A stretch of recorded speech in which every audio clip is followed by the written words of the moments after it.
Dear students, आज हम बात करेंगे 5 किंगडम सिस्टम ऑफ क्लासिफिकेशन, मतलब 5 जगत वर्गीकरण की बात करेंगे। और this system was proposed by R.H. Whittaker.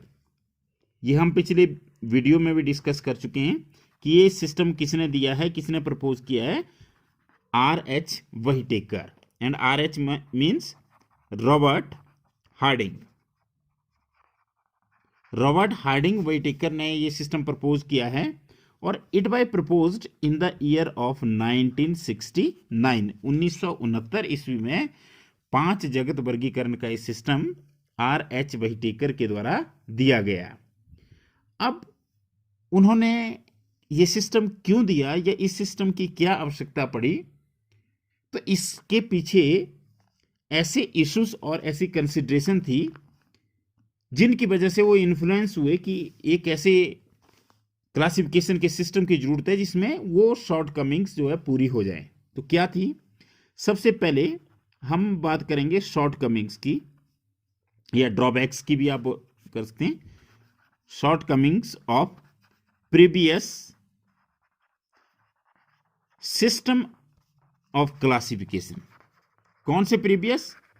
Whittaker से पहले के।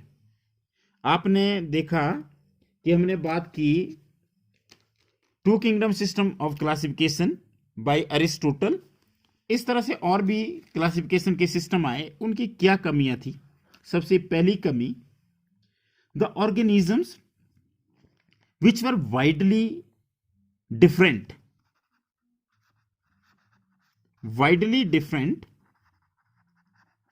organisms वर ग्रुप्ड टुगेदर। कि ऐसे ऑर्गेनिज्म जिनमें बहुत ज्यादा डिफरेंस होता है, कोई आपस में रिलेशन नहीं होता, फिर भी उन्हें इकट्ठा रख दिया गया। अब इसी में अगर हम एक और पॉइंट देखें तो क्या पॉइंट था? यूनिसेलुलर होते हैं एक कोशिक। Unicellular organisms were grouped with multicellular organisms.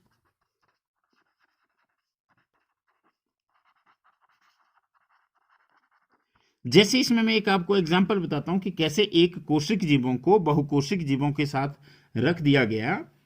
तो उसमें एग्जांपल आप समझ सकते हैं कि हमारे पास क्लेमाइडोमोनास, आपने नाम सुना होगा, ये छोटी क्लासेस में भी, इवन 8th ऑनवर्ड्स ये क्लेमाइडोमोनास की बात आती है।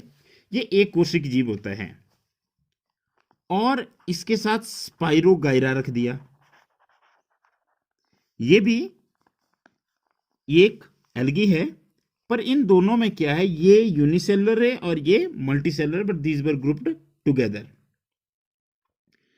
दूसरा अगर हम बात करें तो इसी तरह से नो डिस्टिंक्शन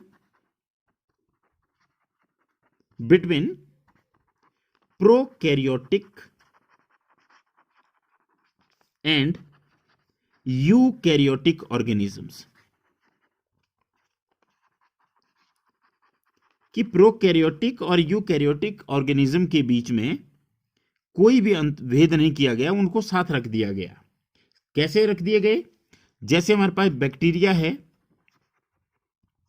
साइनोबैक्टीरिया है जिसको ब्लू ग्रीन एल्गी भी कहते हैं, नील हरित शैवाल कहते हैं। इसके अलावा जब हम बात करते हैं प्रोकैरियोटिक ऑर्गेनिजम्स की, तो उनको आपस में साथ रख दिया गया।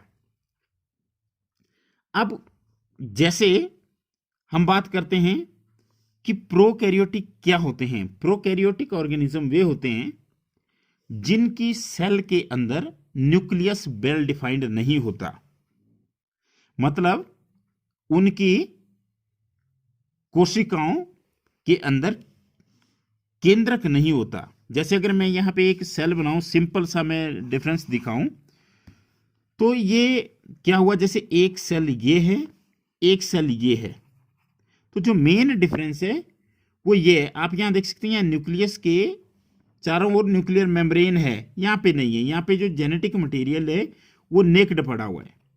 तो ऐसे सेल जिनमें न्यूक्लियर मटेरियल आनुवंशिक पदार्थ नगर पाया जाता है उनको बोलते हैं प्रोकैरियोटिक, और जिनमें वेल डिफाइंड मेम्ब्रेन होता है न्यूक्लियर मटेरियल के बाहर से उनको बोलते हैं यूकैरियोटिक। तो जो प्रोकैरियोटिक ऑर्गेनिज्म थे उनको किसके साथ रख दिया गया, यूकैरियोटिक ऑर्गेनिज्म के साथ रख दिया गया। अब इसके अलावा एक और उन्होंने गलती की कि ऑटोट्रॉफिक एंड हेट्रोट्रॉपिक। जैसे ऑटोट्रॉपिक में हम बात करें, ऑटोट्रॉपिक वो ऑर्गेनिज्म होते हैं which can synthesise their own food, जैसे प्लांट्स है, और हेट्रोट्रॉपिक होते हैं which take their food from the other organism, मतलब स्वपोषी और विषमपोषी।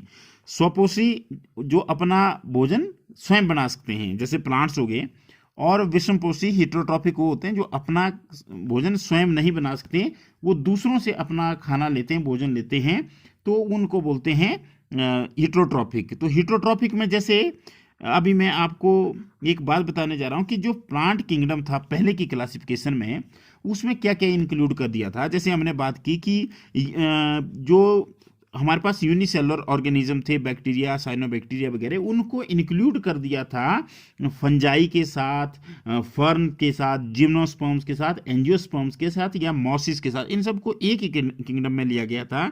लेकिन उससे क्या प्रॉब्लम हुई, यूनिसेलुलर और मल्टीसेलुलर ऑर्गेनिज्म साथ साथ आ गए, जैसे क्लेमाइडोमोनाज और स्पाइरोगाइरा का हमने एग्जाम्पल दिया, और प्रोकैरियोटिक और यूकैरियोटिक साथ आ गए, जैसे बैक्टीरिया और फंजाई या जिम्नोस्पर्म साथ आ गए, और ऑटोट्रॉपिक और हेट्रोट्रॉपिक जिनके मोड ऑफ न्यूट्रिशन बिल्कुल डिफरेंट है, एक खुद बनाता है और एक दूसरों से लेता है, वो भी साथ आ गए।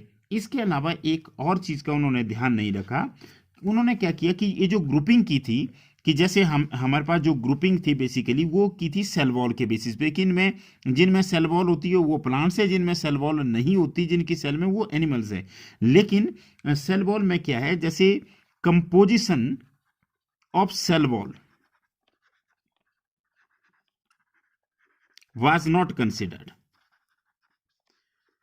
अब क्या हुआ, अगर हम यहां दो बात करें, कौन से, एक फंजाई की हम बात करें और एक प्लांट्स की हम बात करें, दोनों में सेल वॉल होते हैं, और पुराने सिस्टम के हिसाब से अगर हम देखें तो both were included in plants, but the cell wall of fungi is made up of chitin. ये काइटिन की बनी होती है। और अगर हम प्लांट्स के केस में देखें तो it is made up of cellulose. तो इन चीजों का जो प्रीवियस सिस्टम ऑफ क्लासिफिकेशन थे उनमें कोई ज्यादा ध्यान नहीं रखा गया, जिस वजह से एक किस्म की एनोमली, एक किस्म का कंफ्यूजन क्रिएट हुआ और क्लासिफिकेशन इतनी बेटर नहीं हुई। तो अब क्या हुआ, अब टाइम के साथ क्राइटेरिया चेंज कर दिया गया। अब जब क्राइटेरिया चेंज हुआ तो क्राइटेरिया चेंज होने से नेचुरली क्लासिफिकेशन भी बदल जानी थी। तो क्राइटेरिया जो नया था वो क्या एडॉप्ट किया, क्राइटेरिया एडॉप्टेड। अब इस क्राइटेरिया में जो सबसे पहला पॉइंट था वो था सेल स्ट्रक्चर। सेल स्ट्रक्चर का मतलब है कि प्रोकैरियोटिक है या यूकैरियोटिक है। दूसरा थैलस, थैलस वैसे थैलस यूज करते हैं जब बॉडी के अंदर ये पता नहीं लगे कि हमारे पास उसको रूट, स्टेम और लीव्स में किसी प्लांट को क्लासिफाई नहीं कर सके, अनडिफरेंशिएटेड जब होता है तो उसको बोलते हैं थैलस। तो थैलस ऑर्गेनाइजेशन की बात, कि यूनिसेलुलर है या मल्टी सेलुलर है, उसकी बॉडी किस तरह की बनी हुई है। इसके अलावा मोड ऑफ न्यूट्रिशन, कि वो किस तरह का आहार लेता है, किस तरह का उसकी पोषण की विधि है, उसके बेस पे क्लासिफाई करने की कोशिश की गई। And mode of reproduction was also taken, या रिप्रोडक्शन का मैकेनिज्म, इसको भी कंसिडर किया गया। और इसके अलावा जिसकी हम बात कर रहे हैं पहले चैप्टर से, वेरी इंपॉर्टेंट, फाइलोजेनेटिक रिलेशनशिप, कि विकासीय संबंध से वो एक दूसरे से कैसे जुड़े हुए हैं। तो these were the criteria adopted. अब क्राइटेरिया में क्या लिया कि जो हमारे पास सेल है वो किस तरह की है।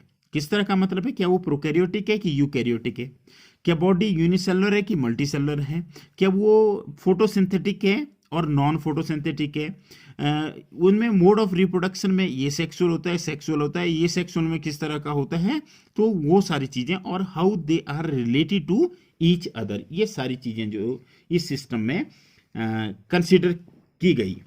अब जैसे ही क्राइटेरिया चेंज हुआ तो उसका क्या हुआ, हमारे पास टोटल बन गए 5 किंगडम। अब 5 किंगडम कौन से बने, ऑल प्रोकैरियोट्स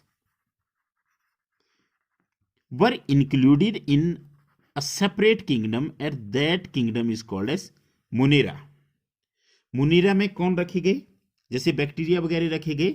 मैंने अभी बात की थी कि बैक्टीरिया मल्टीसेलुलर ऑर्गेनिज्म के साथ आ गए, लेकिन जैसे ही ये नया किंगडम बना मुनेरा, तो मुनेरा में क्या हुआ, जितने भी प्रोकैरियोटिक ऑर्गेनिज्म थे, मतलब जिनकी सेल में ट्रू न्यूक्लियस नहीं था, जेनेटिक मटेरियल नेक्ड पड़ा हुआ था, वो चले गए एक किंगडम में और उस किंगडम को बोला गया मुनेरा।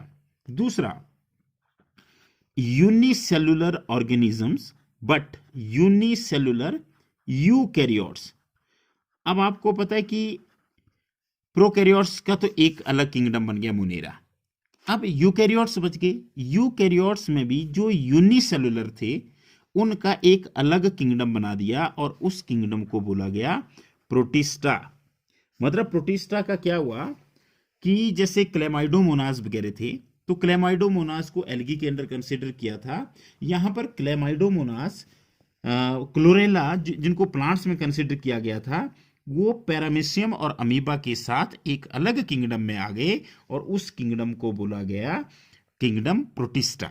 मतलब प्रोटिस्टा में क्या आते हैं, आते तो यूकैरियोटिक है, पर यूकैरियोटिक केवल वो आते हैं जिनकी पूरी बॉडी एक सेल से बनी होती है। अब इसके अलावा अभी हमने बात की कि फंजाई को हम प्लांट्स में भी ले रहे हैं और वहां पे उसको क्या कर रहे हैं, फोटोसिंथेटिक वालों के साथ ले रहे हैं, तो यहां पर फंजाई के लिए एक सेपरेट किंगडम बना दिया गया, किंगडम फंजाई। तो फंजाई जो है वो किस में, सेपरेट किंगडम में रख दिए गए। फंजाई के लिए एक अलग ही किंगडम बना दिया गया और उसका नाम हो गया किंगडम फंजाई। तो अब हमारे पास टोटल मिलाकर के कितने किंगडम हो गए, 3, और जो 2 पहले से थे वो वैसे के वैसे रहे, kingdom plenty and kingdom Animalia. तो इस तरह से हमारे पास कुल मिलाकर के कितने किंगडम आ गए, 5 किंगडम आ गए।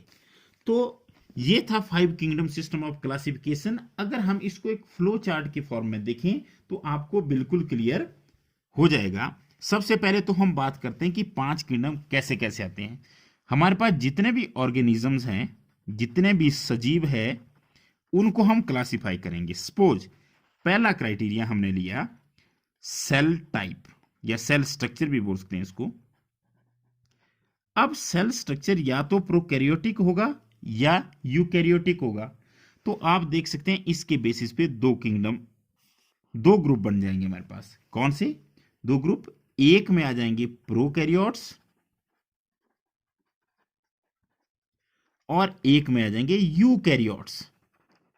तो केवल एक ग्रुप यहां से अलग हो गया ऑर्गेनिज्म का, ऐसे ऑर्गेनिज्म जिनकी सेल्स केवल प्रोकैरियोटिक है, ट्रू न्यूक्लियस एब्सेंट है, तो इससे एक किंगडम ही अलग हो गया, दैट इज किंगडम मोनेरा। तो एक किंगडम हमारे पास खासियत आ गई कि सेल टाइप इसमें प्रोकैरियोटिक सेल टाइप है। बाकी 4 किंगडम की अभी हमने बात नहीं की। अब अगर हम बात करें बॉडी ऑर्गेनाइजेशन की या नंबर ऑफ सेल्स की, उसके बेसिस पे फिर 2 ग्रुप हमारे पास आ जाएंगे। 2 कौन से ग्रुप, ये सेल नंबर के बेसिस पे आ गया, सेल की ऑर्गेनाइजेशन के बेसिस पे आ गया।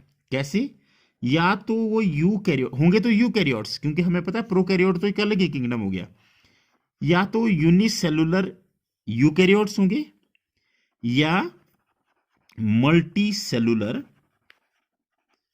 यूकैरियोट्स होंगे। मतलब न्यूक्लियस यहां भी होगा, यहां भी होगा। फर्क इतना करे कि इनकी पूरी बॉडी में केवल एक सेल होगा, इनकी पूरी बॉडी में एक से ज्यादा सेल्स होंगे। मतलब सेल जो है टिश्यूज बनाएंगे और टिश्यू ऑर्गन बनाएंगे और ऑर्गन से ऑर्गन सिस्टम बनेगा।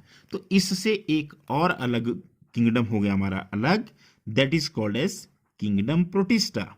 अगर आप सिंपल याद रखें तो monerans are prokaryotes and protistans are eukaryotes but unicellular. मतलब क्या है कि उनकी सेल तो है यूकैरियोटिक, लेकिन पूरी बॉडी में केवल एक सेल है। तो इस तरह से दो किंगडम अलग हो गए। अब हम कोई और क्राइटेरिया लेते हैं। अब क्राइटेरिया लिया हमने प्रेजेंस ऑफ सेल वॉल। आपको पता है कि सेल मेम्ब्रेन भी होता है और उसके बाहर से सेल वॉल भी होती है। तो उसके बेसिस पे अगर सेल वॉल है तो क्या होगा, अगर नहीं है तो क्या होगा। अगर सेल वॉल नहीं है तो हमारे पास बोलते हैं उसको एनीमिलिया। तो हमारे पास टोटल कितने किंगडम आ गए? टोटल किंगडम हमारे पास अभी है 3। कौन से? पहला किंगडम प्रोकैरियोट्स, दूसरा किंगडम है तो यूकैरियोट्स बट यूनिसेलुलर, तीसरा यूकैरियोट्स है मल्टीसेलुलर है पर सेल वॉल नहीं है, तो ऐसे ऑर्गेनिज्म आ जाएंगे एनिमिलिया में। अब यूकैरियोट्स है, मल्टीसेलुलर है पर सेल वॉल प्रेजेंट है, तो दो हो सकते हैं। कौन से दो हो सकते हैं? अब इसकी बात हम बाद में करेंगे। उसके लिए हमारे को एक और क्राइटेरिया लेना पड़ेगा, मोड ऑफ न्यूट्रिशन। तो मोड ऑफ न्यूट्रिशन मतलब autotrophic, you can say photosynthetic. Autotrophic जिसको हम ज्यादातर क्योंकि जो ऑटोट्रॉफिक है उसमें बैक्टीरिया भी आते हैं कुछ, तो यहां पे हम बोलेंगे फोटो ऑटोट्रॉफिक या हीट्रोट्रॉफिक।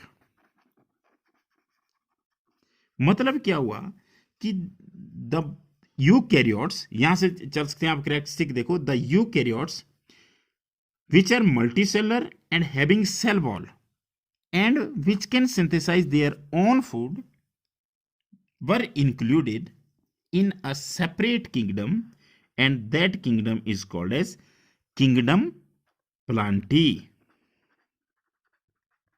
वो प्लांट्स हो गए। और heterotrophic organism having cell wall and these are multicellular eukaryotes, these were included in a separate kingdom that is called as fungi। तो इस तरह से हमारे पास टोटल 5 के 5 किंगडम हो गए। तो अब मैं लास्ट में थोड़ा सा रिवाइज करना चाहूंगा। सबसे पहले हम बात करते हैं 5 kingdom system of classification which was given by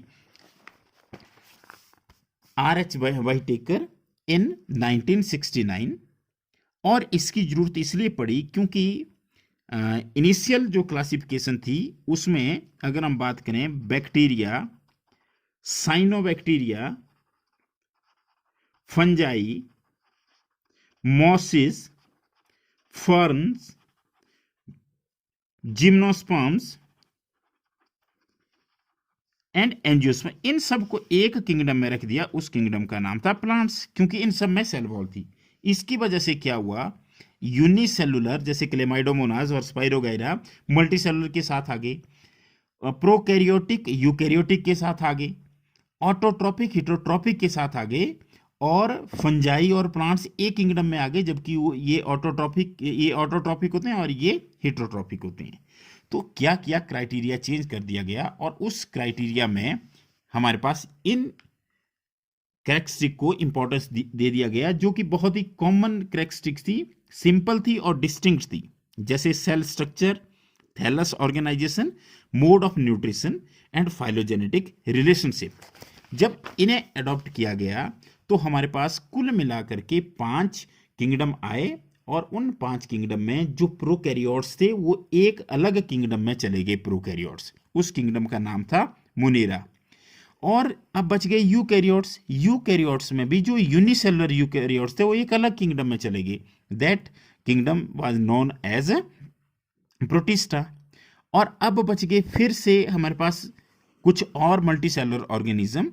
अब इसमें हमने एक और क्राइटेरिया लिया कि अगर सेल वॉल नहीं है तो उनको हमने एनिमल्स बोल दिया, मतलब हम यहाँ से भी चल सकते हैं। देखो अगर आपने 3 कैरेक्टर बताए तो animals, Animalia have a group of organism which lack cell wall and they are multicellular and they are eukaryotes।